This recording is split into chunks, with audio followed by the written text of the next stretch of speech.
Lancée depuis le vendredi 10 mars 2023 pour recueillir les principales préoccupations des jeunes, la tournée nationale dénommée Laurent Gbagbo t'écoute se poursuit. S'inscrivant dans le cadre des préparatifs de la fête de la Renaissance prévue les 30, 31 mars et 1er avril 2023 à Abidjan, cette première édition sera marquée par la rencontre du président Laurent Gbagbo le 1er avril prochain au Palais de la Culture avec la jeunesse.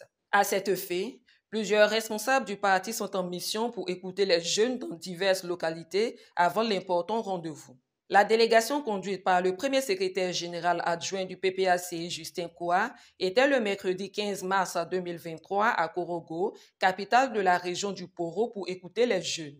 C'est le domicile privé du ministre Insa Malik Coulibaly, président de l'inspection générale du PPACI, qui a servi de cadre pour la rencontre. Présent pour l'occasion, le ministre a souhaité la bienvenue à la délégation du parti et aux jeunes qui ont effectué massivement le déplacement. Justin Koua peut donc planter le décor.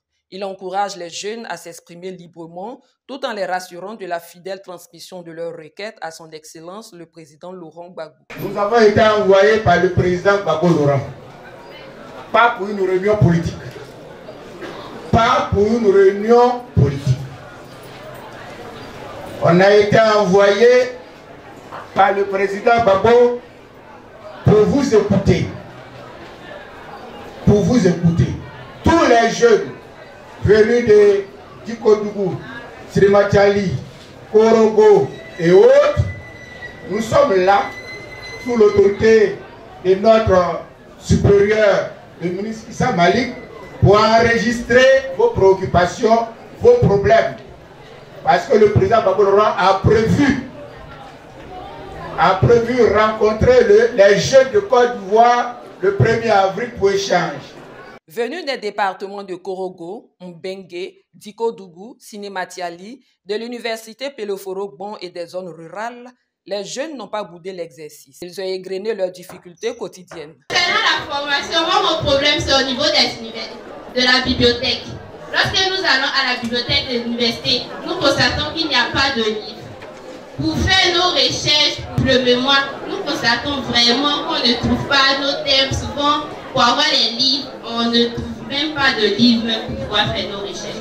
Donc franchement, c'est ma préoccupation. Parlons de formation.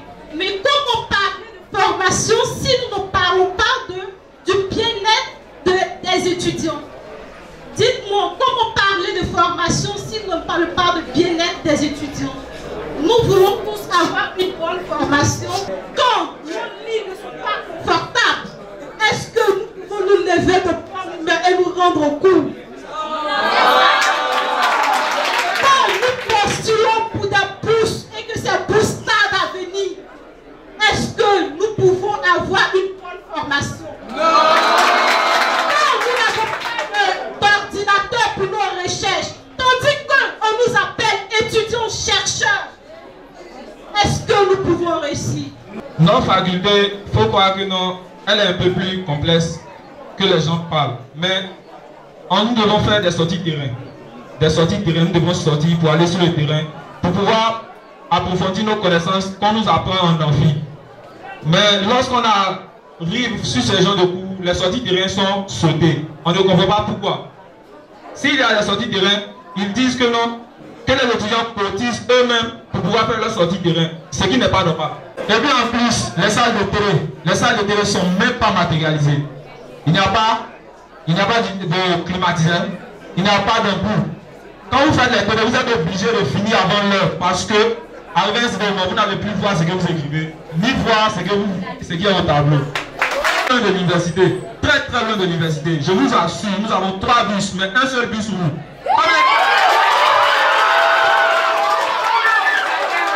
Et c'est pas pourquoi. Le resto. Parce que le riz, ça cause vraiment beaucoup de problèmes. La plupart du temps, c'est pas cuit. Souvent, c'est brûlé. Il nous dit aussi que là, il n'y a pas de poisson. Tout ça là, ça arrive. Tu te tapes le rang, on te dit l'heure arrivée, tu n'as pas mangé. Oh, c'est de leur faute. C'est de leur faute. Parce que comme tu viens, tu t'arrêtes, on te dit, le four a problème, faut attendre, c'est à l'eau, ça marche pas avec lui. À rien, on te dit, il n'y a plus riz. On dit ça marche avec huile. Normalement, il devrait avoir le riz. On veut dire il n'y a plus riz. C'est à checker. Le four marche avec huile maintenant, l'eau ne marche plus. Maintenant, souvent, vous êtes arrivé et puis on vous dit le restaurant est fermé. Mais tu vois, il y a des gens qui sont, ceux-mêmes qui sont dans le coup, ils sont en train de manger. Ça y est, les services, ils sont en train de manger, mais ils disent la nourriture est finie. Il ne faut pas les étudiants entrer pour prendre la nourriture. Je vous assure, à l'université, il y a une enquête qui a été menée. Il paraît que les élèves de biologie santé ont mené une enquête sur la nourriture que nous mangeons pour voir le nombre de vitamines qu'il y a. Je vous assure, les chiffres n'ont pas été proclamés. On a notre souci encore au niveau de nos études. Au campus, on apprend des wifi. On n'arrive pas à se connecter. Puisqu'on n'a pas de recherche, on apprend des wifi. Il n'y a pas de formation entrepreneuriale. Aujourd'hui, nous voyons que le système c'est fait que pour apprendre et faire apprendre aux autres. Dans nos villages, nous rencontrons des difficultés. Et ces difficultés, on ne sait jamais à qui il faut s'adresser. Je remercie le président Laurent Gbagbo, avec la fiche que je vois déjà. Laurent Gbagbo écoute. Il m'écoute et je lui parle.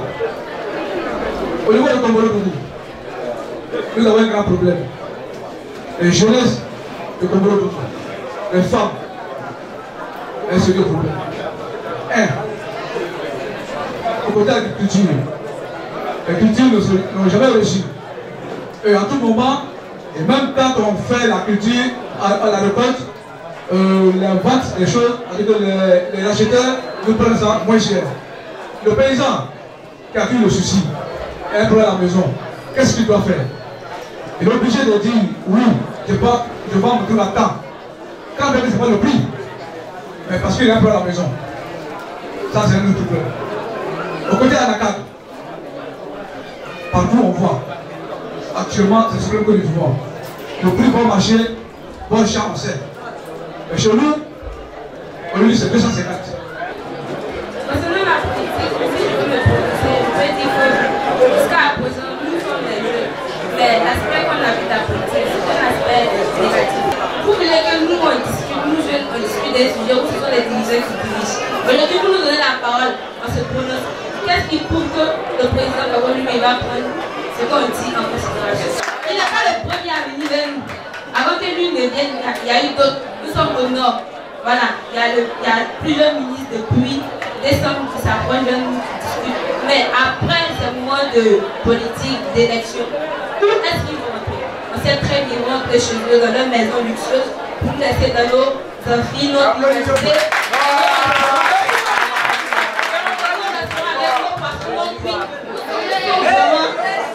Nous savons vraiment sur à quoi on va s'attendre.